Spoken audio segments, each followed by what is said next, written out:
نحمدہ ونصلی ونسلم علی رسولہ الکریم اما بعد۔ آج مسائل رمضان کورس کا دوسرا دن ہے اور یہ سبق نمبر 2 کا پہلا حصہ ہے۔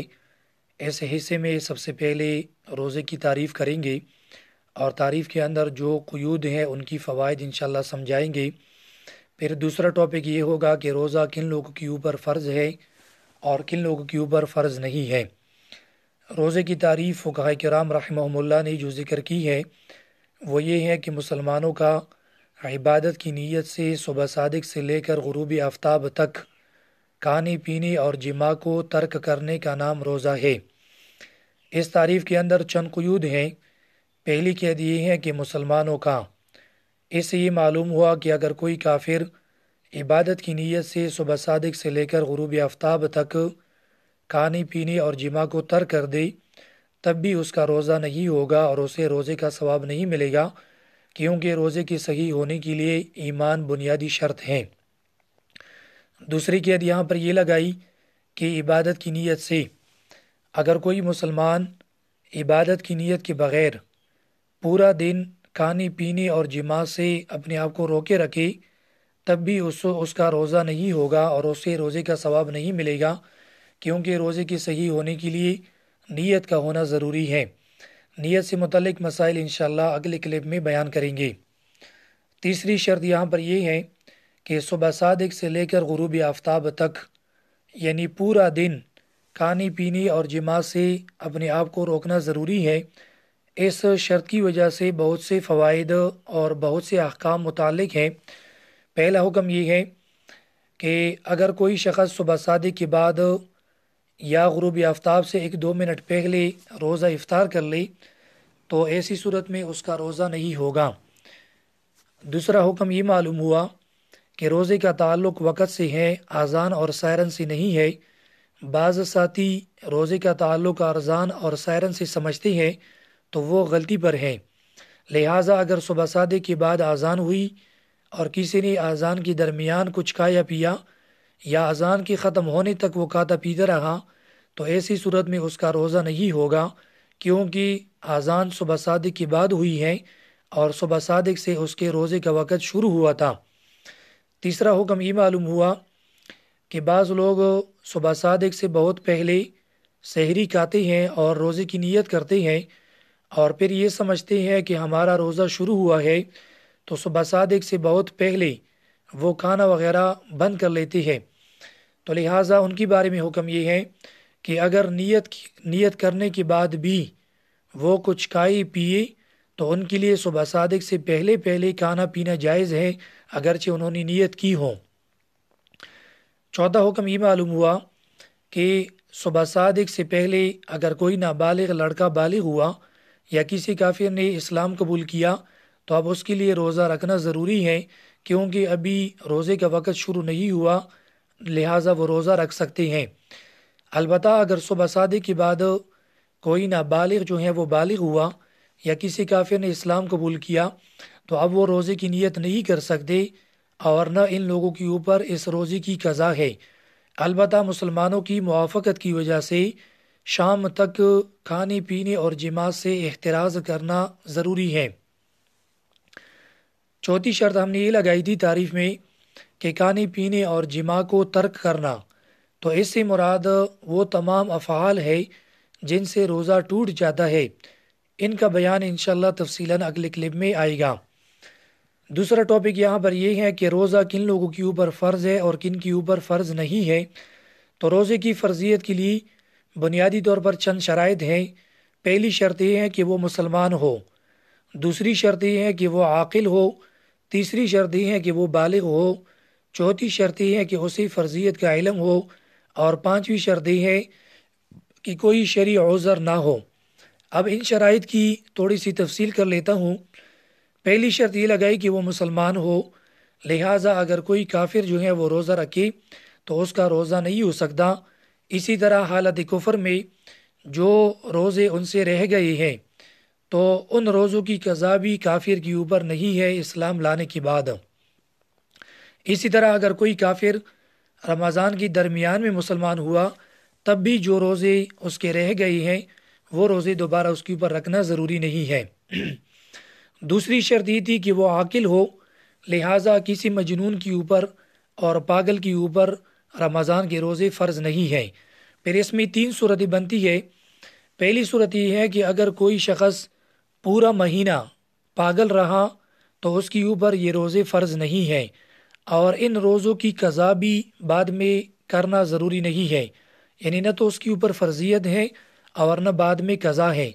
یہ اس صورت میں ہے کہ جب پورا رمضان وہ پاگل رہا، مجنون رہا۔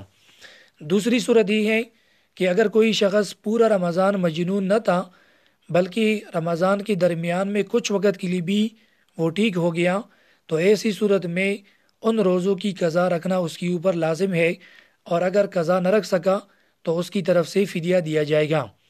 تیسری صورت یہ ہے کہ اگر کوئی شخص رات کے وقت یعنی روزے کی نیت کے وقت وہ عاقل تھا، ٹھیک تھا، اور پھر دن کے وقت وہ پاگل ہوا، تو اسی دن اگر اس نے نہ کچھ کھایا نہ پیا اور نہ کسی نے کچھ کھلایا پلایا، تو ایسی صورت میں وہ دن جس دن وہ پاگل ہوا ہے وہ روزہ اس کا صحیح ہوا۔ البتہ اگلے جو دن ہے اس میں چونکہ وہ نیت نہیں کر سکتا، اس لیے اگلے دنوں کی وہ قضا بعد میں رکھے گا، اور اگر قضا نہ رکھ سکے تو پھر اس کی طرف سے فدیہ دیا جائے گا۔ یہاں ایک مسئلہ یہ بھی یاد رکھے کہ بے ہوش کا حکم مجنون کی طرح نہیں ہے۔ اگر کوئی شخص پورا مہینہ بھی مجنون رہا تب بھی وہ ان روزوں کی قضا رکھے گا، کیونکہ جنون کی حالت میں عقل سلب ہوتی ہے اور بے ہوشی کی حالت میں عقل سلب نہیں ہوتی، بلکہ اس کے اندر روزہ رکھنے کی طاقت نہیں ہوتی، اس لیے مجنون اور بے ہوش کا حکم الگ الگ ہے۔ تیسری شرط ہم نے یہ لگائی تھی کہ وہ بالغ ہو، لہٰذا نابالغ کے اوپر رمضان کے روزے فرض نہیں ہے۔ اب یہاں پر چند احکام ہے۔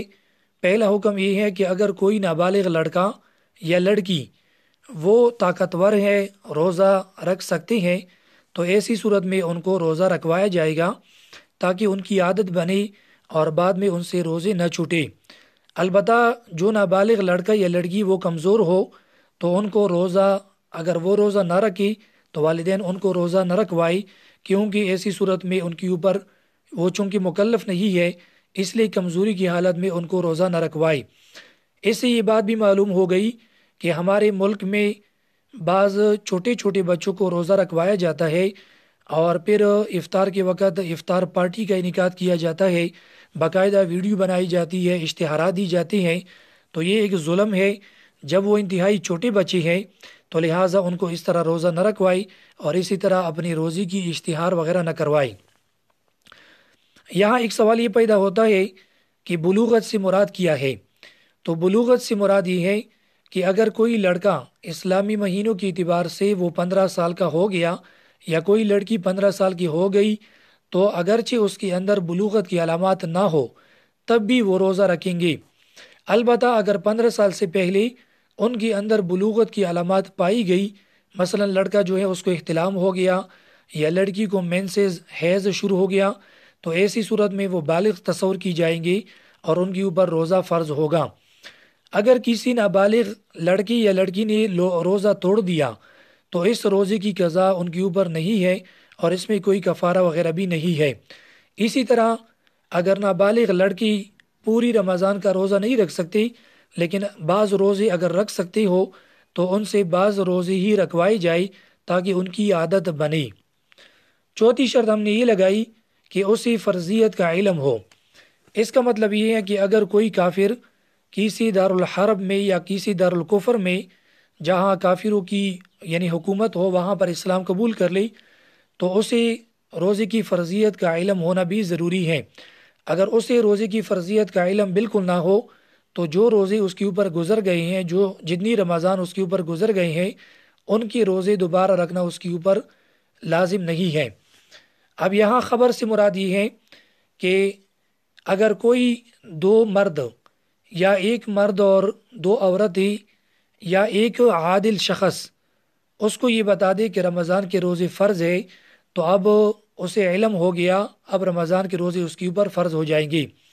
دوسرا قول اس میں یہ ہے کہ اگر کوئی ایک شخص بھی اس نو مسلم کو بتا دے کہ اسلام میں رمضان کے روزے فرض ہے، چاہے وہ عام فرد یعنی مرد ہو یا عورت ہو، بالغ ہو یا نابالغ ہو، کوئی بھی ہو، اگر اسے یہ بتا دی کہ اسلام میں رمضان کے روزے فرض ہے تو اب اس کافر کے اوپر جو ابھی اسلام لایا ہے اس کے اوپر روزے فرض ہو جائیں گی، تو لہٰذا اس کا مطلب یہی ہوا کہ اسی فرضیت کا علم ہو۔